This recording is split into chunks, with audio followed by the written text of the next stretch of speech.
What's good, YouTube? It's your boy Trinidad MMA back at it again with another video. And today we're just doing a recap video of UFC 259. The whole card was pretty good. There were some disappointments, there were some ups, there were some downs, but it was overall a very good card.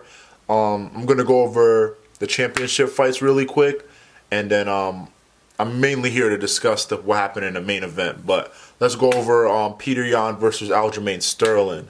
That was a disqualification loss because Petr Yan kneed Sterling while his knee was down, and yeah, that was so obvious. Like, you didn't even have to show a replay to see that was a illegal knee. It was intentional, but I didn't feel like he meant to do it. But someone at that level, being the champion, you gotta understand the fucking rules. I don't care if you don't speak English or you do or you barely speak English. It doesn't matter. You have to understand the rules. So it's all on Petr Yan because he was winning the fucking fight.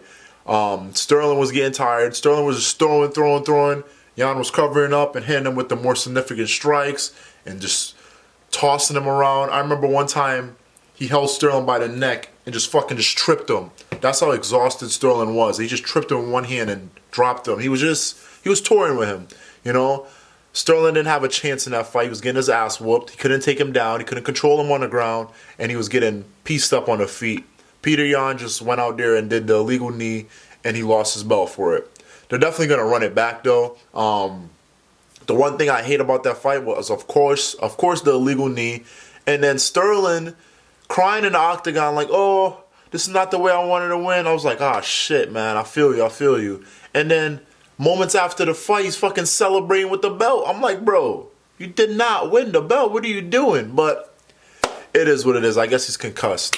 Next, moved on to the GOAT of the fucking females division, the females featherweight and bantamweight division, Amanda the Lioness Nunes, the most decorated female artist of all time. She's the number one. It's her and Valentina Shevchenko.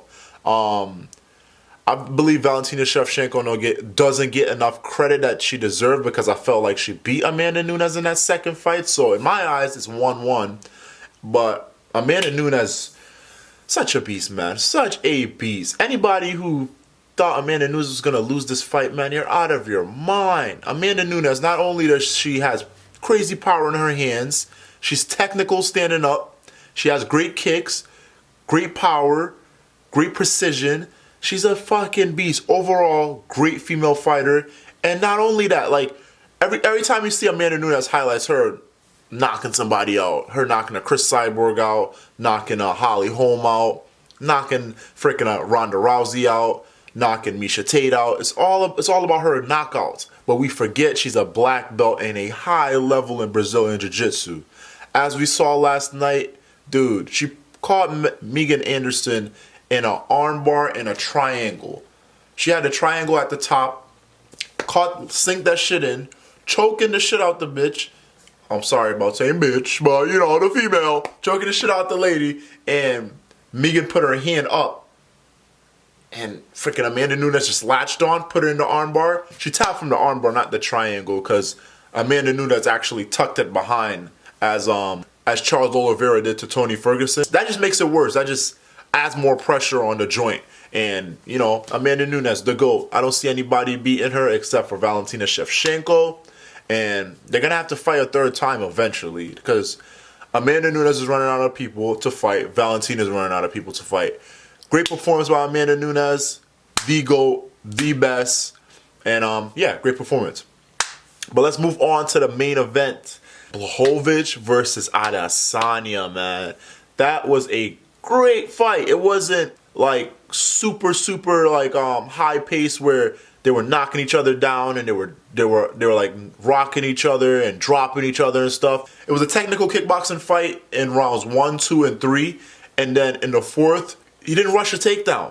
It was a great game plan. He said he wanted to wrestle sooner, but the opportunity wasn't there because he tried to in the second round and he tried to in the first round, but Izzy stuffed it quick and just back off, pushed him off. Stuffed it quick. Great job by Izzy. But Błachowicz didn't rush it. He wasn't scared to stand with Izzy. And that's the thing that I felt kind of won him the fight because he wasn't scared to stand with Izzy. He was landing the more significant, harder strikes. He landed that trademark left kick that he always sets up with the right cross. He right cross and then come with the left. Boom, swarming. He caught Izzy with that a couple times. He landed some nice overhands. He landed some nice jabs. He doubled up on his jabs a lot. It wasn't like he was boxing up Izzy, but he landed the more significant strikes. Izzy was chopping the leg, teeping, chopping the leg. Caught him with a nice 1-2. He even caught him with his signature. You know how Izzy caught Robert Whittaker with the slip and rip, where he just ripped the left? He caught Błachowicz with that. He caught him hard with it, and that actually kind of rocked Błachowicz a little bit. But Blachowicz' game, man, props to him. He had an awesome poker face and just hit it. He won one of the rounds out of the first 3 rounds. And he obviously won the 4th and 5th because he took Izzy down and controlled him on the ground and landed some significant ground and pounds. Not a lot, but he basically just pummeled a little bit and held him on the ground.